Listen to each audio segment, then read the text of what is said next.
The old man walked into the party, already knowing he wasn't welcome. He had known it before he drove there. He had known it before he straightened his tie in the cracked bathroom mirror, before he picked up the worn envelope from the kitchen table, before he locked his front door, and told himself one last time that this was the only way.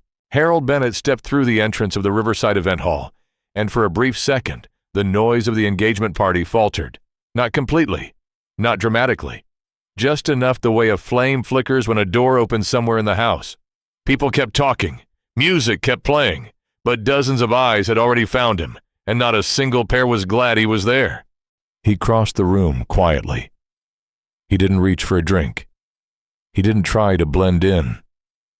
He moved with the careful, deliberate weight of a man who had already rehearsed every step of this moment and had made his peace with how it would end.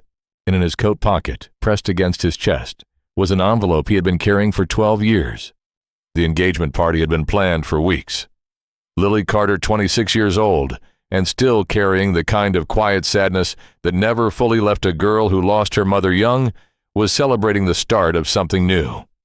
The hall was decorated with soft white flowers and warm string lights. Her fiancé Daniel stood near the bar with friends laughing easily. Her younger brother Ethan circulated through the crowd looking almost comfortable in his suit. And her father, Michael Carter, stood at the center of it, all the way he always did, warm-voiced, gracious, beloved. Michael was the man everyone in town admired. A widower who had raised 2 children largely on his own. A man who had sacrificed his own social life, they all said, to be present for his kids. He coached Ethan's Little League team when Ethan was 7. He drove Lily to every college interview. He was at every birthday, every school play, every milestone that mattered. The town had watched him carry the grief of losing Emily, his wife, his partner, the woman who had been diagnosed with an aggressive illness and taken far too young, and they had respected him deeply for the dignity with which he bore it. So when Harold Bennett appeared at the edge of the room, the shift in atmosphere was immediate. Michael noticed first. His expression remained pleasant, but something behind his eyes went very still. He crossed the floor toward Harold with a practiced calm, the way a man moves when he wants to diffuse something before it ignites. "Harold!" Michael's voice was low controlled and carried just enough politeness to make any confrontation seem unreasonable. "I didn't know you were coming." "I know you didn't," Harold said. The words hung between them. Lily had seen him by then. She crossed the room, and the look on her face was not one of surprise. It was the particular expression a person wears when something long feared has finally arrived. Not shock, recognition. And then beneath it, a wave of something that had been building for years and finally found its outlet. "Why are you here?" Her voice broke on the last word in a way she clearly hadn't planned. "This is my engagement party." "I know what it is," Harold said. He did not raise his voice. He did not flinch. "You didn't come to my graduation." Lily's voice rose slightly. People nearby had turned to listen. "You didn't come to Ethan's birthday when he turned 16. You didn't come when we needed you. You never came when we needed you." Her eyes were bright. "And now you show up here like nothing happened. Like you didn't just disappear on us after Mom died." The room had gone quiet around them now. Not entirely somewhere near the back, music still played softly, but the human circle closest to this moment had pulled its attention inward. Harold looked at his granddaughter for a long moment. Something moved behind his face. Something exhausted and grief-stricken. And underneath it all, deeply quietly, certain. He reached into his coat pocket. He removed the envelope, old worn along the edges, sealed with a faded piece of tape that had long since lost most of its adhesion, and he placed it on the table beside him. He didn't explain it. He didn't say what was inside. He simply set it down. Then he turned and walked back toward the door. As he moved through the crowd, he passed a cluster of older neighbors who had watched the whole exchange. One of them, a woman named Barbara, who had lived on his street for 30 years and had not once stopped by to check on him, shook her head slowly. "Worst grandfather in town," she murmured. Harold heard her. His step did not slow. Outside, the night was cool and quiet. He sat in his car for a long moment without starting the engine. He pressed the heels of both hands against his eyes. And then he exhaled the long, ragged exhale of a man who had just done the thing he had dreaded for months, and who now had no choice but to wait for what came next. To understand Harold Bennett, you had to understand what he had been before the distance, before the silence, before the town decided he was the villain of the story. There was a time not so long ago as these things go when Harold was not the kind of man anyone overlooked. He had built a modest contracting business over 3 decades of honest work. He had married a woman named Ruth who was warm and practical, and who made every gathering feel like it was exactly the right size. When their daughter Emily was born, Harold was 31 years old, and everyone who knew him said they had never seen a man so completely undone by love. He coached her soccer team. He drove her to piano lessons every Tuesday for 6 years, even though she was never very good. He walked her down the aisle when she married Michael Carter on a rainy Saturday in September, and he cried exactly twice, once when he saw her in her dress, and once quietly on the drive home alone. Ruth passed away a few years after the wedding. Heart failure sudden and without warning. Harold bore it the way he bore everything, quietly, without complaint, with a kind of internal rearranging that left the surface largely unchanged. He had Emily. He had his grandchildren. He had enough. And then Emily got sick. The diagnosis came on a Tuesday, which Harold always thought was an absurd detail, that a thing like that could happen on a Tuesday between the grocery run and the afternoon news. Aggressive and advanced. The prognosis was not good. The time they had was real, but it was not enough. During those months, Harold came every day. He sat with Emily while she rested. He drove her to appointments. He kept the children occupied with afternoon outings, when Emily didn't have the strength to mask how frightened she was. And in those long, quiet hours beside her hospital bed, he saw something he had not expected his daughter was afraid of, more than just dying. Lily remembered some of those years clearly enough to carry the images with her, but children interpret grief through the lens of what is immediately around them. What she remembered most was her father Michael steady and present, cooking dinner and attending school events and sleeping on the couch near the end, so Emily could have the bed to herself. She remembered that her grandfather came often during the illness, and then, after the funeral, gradually stopped coming at all. She remembered crying at her 9th birthday party, because the chair she had saved for Harold was still empty when they sang.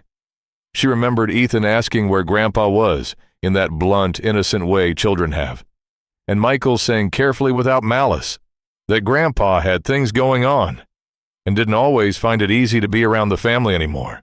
Over time, the narrative calcified into fact. Harold had retreated into himself. Harold had given up. Harold cared more about whatever quiet life he'd built in that small house than he cared about his grandchildren. And Michael, by contrast, was the one who stayed. The one who showed up. The one who had sacrificed everything to hold the family together.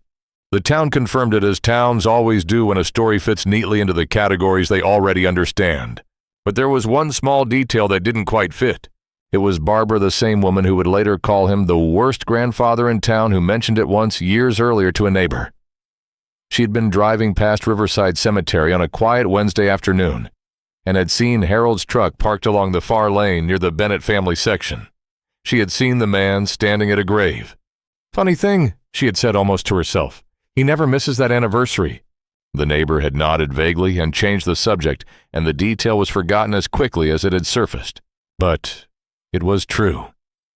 In 12 years, Harold had not missed a single anniversary of Emily's death. Not once. The next morning, Lily found the envelope still on the table where Harold had left it. She had hoped maybe that one of the adults would have handled it. Taken it away, thrown it out, returned it.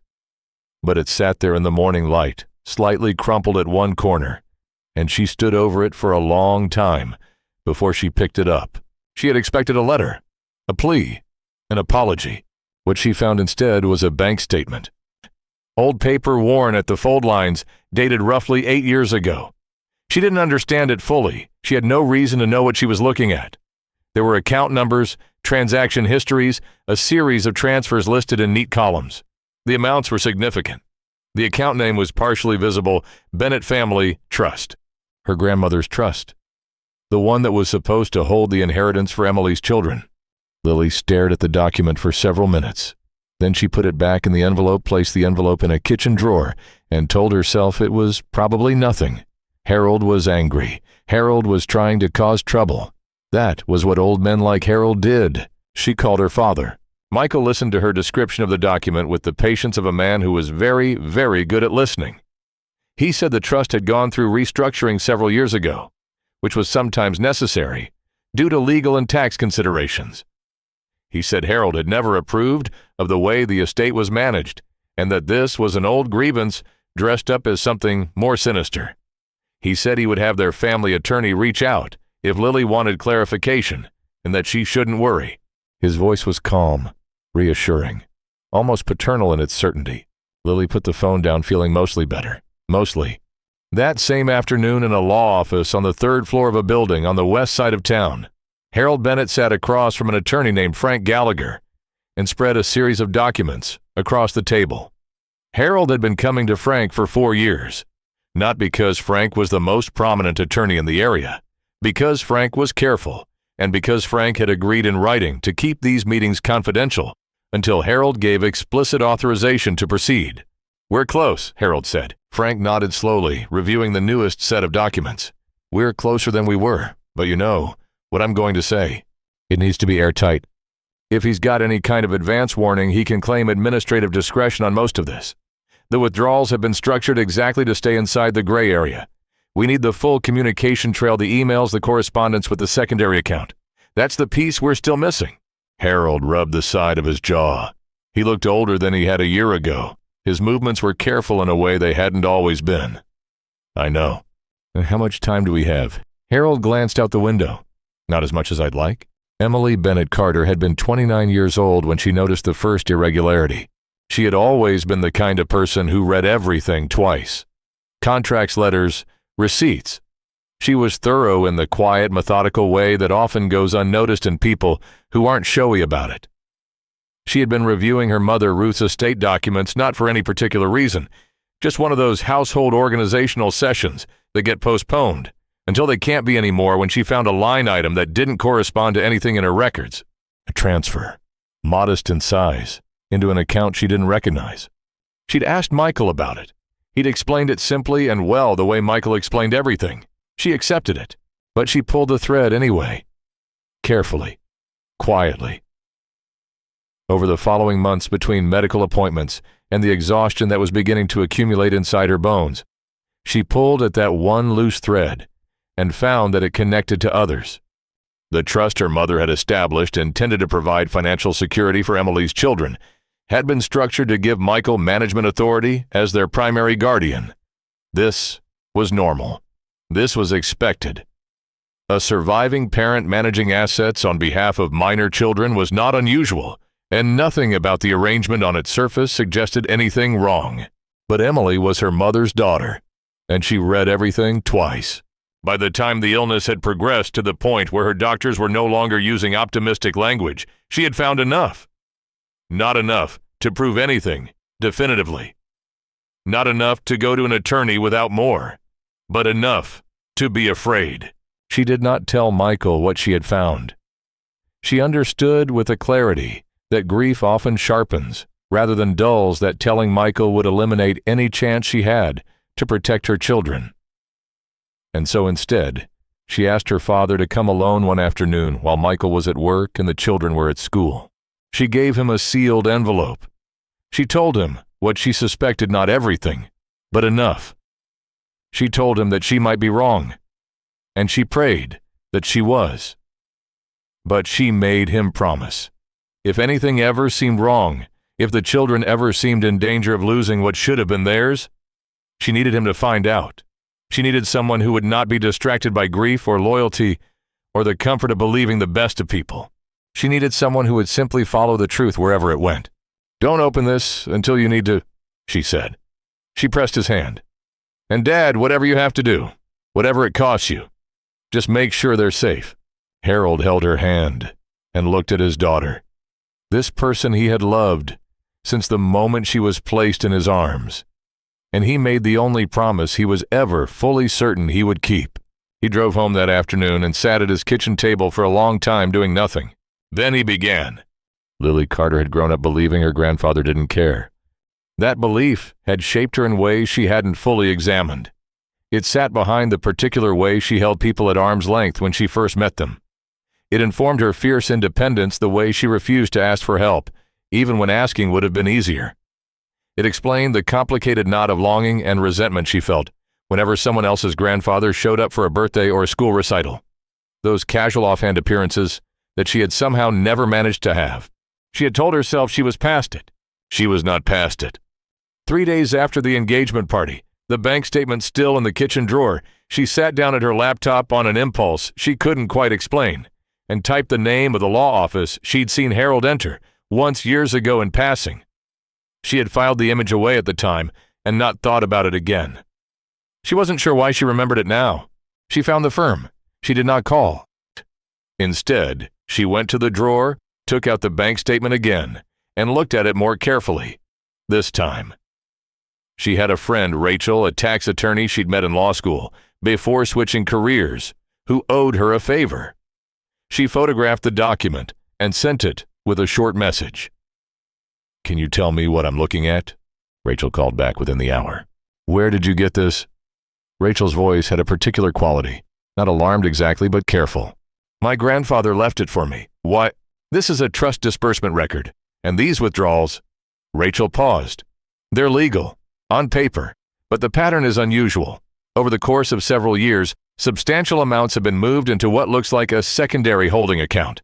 That's not how educational or welfare trusts typically operate. Usually the money stays in place until it's distributed directly to the beneficiaries." "Who authorized the withdrawals?" A brief pause. "The trustee on record, which would be..." "My father." Rachel was quiet for a moment. "Lily, I'm not saying anything improper happened. I'm saying someone should look at this more carefully." Lily put the phone down. She sat very still for several minutes. Then she drove to her father's house. Michael Carter was in the kitchen when she arrived, making coffee with the unhurried ease of a man who rarely had reason to be nervous in his own home. He smiled when he saw her, set out a second mug, asked about Daniel, about the wedding planning, about whether she thought any more about the venue options. Lily waited until he had finished. "I had a lawyer look at the bank statement Grandpa left," she said. The coffee mug paused fractionally in Michael's hand, then continued its arc to the counter. "Lily, she said the pattern is unusual. She said the money was moved out of the trust instead of held for distribution." Lily kept her voice even. "She said someone should look at it more carefully." Michael sat down across from her. He looked at her for a long moment, with an expression she had seen before, the one he used when he was about to explain something complicated in a way that made you feel slightly embarrassed for not having understood it already. "Your grandmother's estate attorney recommended restructuring," he said. "This is documented. The trust was underperforming. Moving the assets into a managed account was a way to protect the principal while the market was volatile. I can show you the correspondence." Lily studied her father's face. "Why didn't you tell us? You were children. And then you were busy building your lives. It didn't seem necessary to drag you into administrative details when everything was being handled. It was our inheritance, Dad. It is your inheritance. It hasn't gone anywhere." But even as he said it calmly, reasonably, with the complete conviction of a man who had years of practice making complicated things sound simple, Lily felt something shift. Not in what he said. In the millisecond before he said it. In the speed with which the explanation had arrived, already complete, already polished, as if it had been waiting. She nodded. She finished her coffee. She said goodbye. She drove directly to Frank Gallagher's law office. The receptionist told her she didn't have an appointment. Lily told the receptionist she was Harold Bennett's granddaughter. 30 seconds later, Frank Gallagher appeared in the waiting room doorway. He looked at her for a moment in a way she couldn't quite read. Then he said, "Come in." He did not confirm or deny the nature of Harold's visits. He was careful, and he was professional. But he told her this: if she wanted to understand the full picture of the trust, she had the right as a beneficiary to petition for a complete accounting. He told her that process was straightforward, and that the results could not be hidden if conducted through the courts. He told her to speak to an attorney she trusted file the petition, and let the formal record speak. "Is my grandfather trying to expose something?" she asked. Frank considered his words. Your grandfather, he said finally, has been trying to protect something. She left his office and sat in her car and looked at nothing for a long time. Then she drove to Harold's house for the first time in 11 years. He answered the door looking thinner than she remembered. His hair was completely white now. He moved with a carefulness that had not been there before the body announcing its edges. In a way younger bodies don't. He looked at her for a long moment. Can I come in? She said. He stepped aside. The house was small and tidy and full of the particular stillness of a person who has lived alone for a very long time.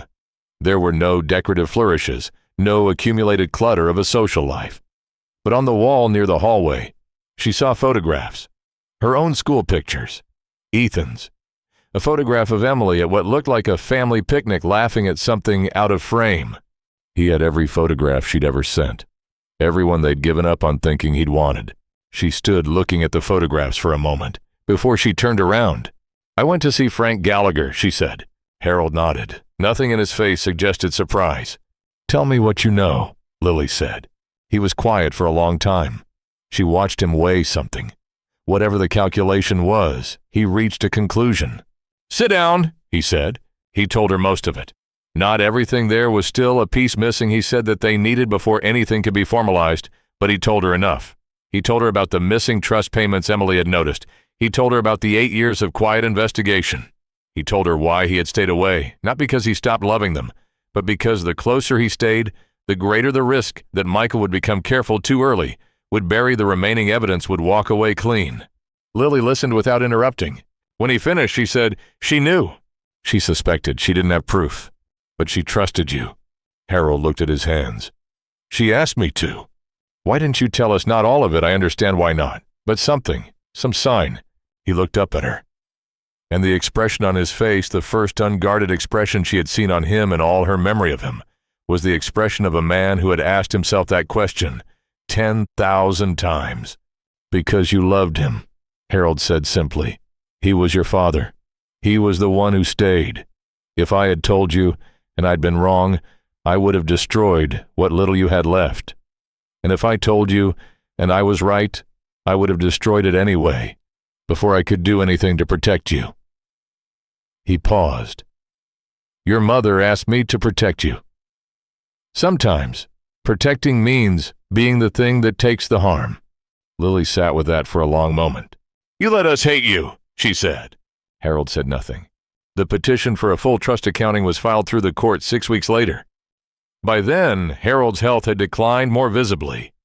He had been dealing with a cardiac condition for over a year, had managed it quietly with the same determination he brought to everything, and had told no one.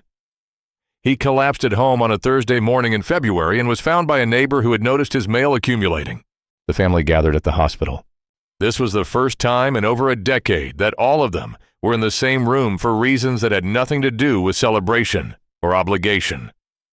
Lily was there. Ethan, who had been largely insulated from the details of the investigation, and who stood in the waiting room with the expression of someone who had just realized the ground beneath him was different than he'd believed it to be. Michael was there too, because there was no reasonable way for him not to be, and he stood slightly apart from the others in the particular isolation of a man who could feel a perimeter closing around him. While Harold was being stabilized, Lily went to his house to collect personal items he might want the request of a granddaughter, the first such request she had made in 11 years, and it felt both entirely natural and entirely too late all at once. She found the envelope in his study. Not the bank statement. A different envelope. Older. The paper slightly yellowed. Sealed. Or it had been once. The tape had long since lost its hold, and the flap gave way at a touch. Inside was a letter in her mother's handwriting. Lily sat down on the floor of her grandfather's study and read it. Emily Carter had not written the letter in a hospital. She had written it at the kitchen table of the house where her children were sleeping at 2 a.m, 3 weeks before she died. Her handwriting was still clear. She had insisted on this, had practiced for. It had wanted clarity above all. She began with the children. She told them she loved them in the specific, detailed way that people do when they understand they will not have another chance to say it in person. She described the things she hoped for them, not accomplishments, but qualities. She hoped Lily would always trust her own instincts. She hoped Ethan would always feel permission to be kind. And then she wrote about Harold. She wrote that she had asked him to do something that no one should be asked to do. She wrote that she was afraid, genuinely afraid, that the finances surrounding her children's inheritance were not what they appeared to be, and that the only person she trusted to follow the truth was her father, who had never once in her life told her something was fine when it wasn't. She wrote that if Harold had seemed distant, it was because she had asked him to be. If he had seemed cold, it was because warmth in this situation would have cost her children everything. She wrote, "He is not the man you think he is. He is the man I knew him to be. Please believe that before you believe anything else about him." She wrote that she was sorry, that she hated asking this of him, that she hoped they would understand someday what it cost a man like Harold to be unloved by his own family in order to protect them, that the greatest act of love she had ever witnessed, greater than anything she had seen in her marriage, greater than anything she had read or been told love could look like, was her father sitting beside her hospital bed and promising to carry something this heavy for as long as he needed to. She ended with this, "I am leaving you in the best hands I know. I'm sorry I couldn't stay." Lily read the letter twice. Then she sat in her grandfather's study for a very long time, not moving until the sounds of the street outside had shifted into evening. She brought the letter to the hospital. They read it together, Lily and Ethan, side by side, in the narrow family waiting area of a cardiac ward. Ethan, who had been told only pieces of the larger story, held the pages with a care that suggested he understood instinctively that they were fragile. His face moved through expressions that didn't quite resolve into one feeling. He was crying before he reached the end. The quiet, private kind of crying that people do when something long expected finally arrives and turns out to be worse and better and more real than they'd imagined. Michael sat across the room. He did not ask to read it. He did not speak for a very long time. When Ethan finally looked up and found Michael's eyes, something passed between them. Not anger, not yet, and perhaps not ever entirely, but the particular devastating recognition of a child who has just understood that the story they were told was not the whole story, and that the telling had cost them something they could never fully account for. Michael looked away first.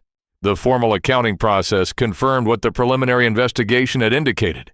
Over the course of more than a decade, substantial portions of the children's trust had been redirected through a series of transactions that were individually defensible on paper, but which together described a pattern that no legitimate financial strategy could explain. The money had not disappeared entirely. Some had been returned partially in forms that muddied the trail. But the total difference between what should have been in the trust and what was in the trust was substantial enough to matter. Michael's attorney negotiated the terms of a settlement. Michael did not go to trial. He signed agreements he would spend years living with. The remaining trust assets were secured under independent management. The shortfall was addressed through a combination of personal assets and legal remedies that Frank Gallagher had spent 4 years preparing for. There were no dramatic confrontations. There was no courtroom speech, no moment of theatrical collapse. Michael Carter simply became a man who had done something that could not be undone, who would have to find a way to live with what it had cost him and the people he had once genuinely loved. Whatever guilt he carried and his children later in quieter moments would decide it was real. It was his to carry now. Not Harold's. Harold came home from the hospital 9 days after the collapse. He was thinner. He moved more carefully. His doctor had given him a set of instructions he had promised to follow, and unlike some promises he had made, this one he found he actually wanted to keep. Lily came the day he arrived home. She sat in the same kitchen where decades ago Emily had learned to read. She made tea because she didn't know what else to do with her hands. They didn't talk about everything. They didn't need to. At one point she said, "I'm sorry. For all of it." Harold shook his head once. Not a dismissal. More like setting something down. "She would have been so proud of you," he said. "She always was." Lily pressed her lips together. You should have told me you missed us. I know. Even just that. I know. He looked at his tea. I was afraid if I let myself feel it, I'd stop. She understood she thought what he meant. That grief and love and the work of protecting people you can't be close to. That it is a precarious balance. And that some things, once you let yourself feel them, become too heavy to carry. She reached across the table and put her hand over his. He did not pull away. On a Saturday in late March, when the weather had turned warm enough to be outside without being uncomfortable, Harold drove to Riverside Cemetery. He did what he always did. He stood at the grave for a while. He talked to Emily the way he always did, quietly, without self-consciousness. The way you talk to someone when you are no longer performing anything for anyone. He told her it was done. He told her the children were all right. He told her he missed her in the specific physical way you miss someone when you have known them your whole life. Not an idea of missing, but the real kind that lives in the body and doesn't resolve, just becomes familiar. Behind him, he heard footsteps on the gravel path. He turned. Lily and Ethan were walking toward him across the grass. They had clearly come together, had coordinated without telling him, had decided on something he hadn't known they were deciding. Ethan was carrying a small bunch of flowers, the kind you buy at a gas station wrapped in paper, the kind Emily would have laughed at and loved. Harold watched them come. Ethan placed the flowers at the grave marker. Neither of them said anything for a moment. Then Ethan said quietly to the stone, "Hey, Mom." They stood there, the three of them, for a long time. Harold unfolded Emily's letter. He had brought it with him, not entirely sure why, only knowing it seemed right. He read it again silently in the afternoon light. The words he had long since memorized. The handwriting he would recognize anywhere. He folded it carefully when he was finished. He placed it back in his coat pocket. He did not have to carry it alone anymore. The truth had finally reached the people it was meant to protect. And standing at his daughter's grave with his grandchildren beside him, for the first time in more than a decade, Harold Bennett allowed himself to feel the full weight of what had been given back. It was not everything. It was not enough to make up for the years. Nothing could do that. And he was old enough to know it. But it was real. It was here. And it was enough to go forward. The people who love us most are not always the ones who receive our gratitude. Sometimes they are the ones who stand quietly at the edge of our lives, carrying something we cannot see, willing to be misunderstood for as long as it takes. Not because love requires sacrifice, but because some promises made to the people we cannot bear to disappoint become the most honest versions of who we are. Harold Bennett had been many things in his life: a husband, a father, a builder of houses, a quiet man in a small house who lived in a way that did not announce itself. But in the years that mattered most, when it cost him the most, he had been exactly what his daughter had believed he was. He had been faithful, and in the end, that was the only thing she had ever needed him to be.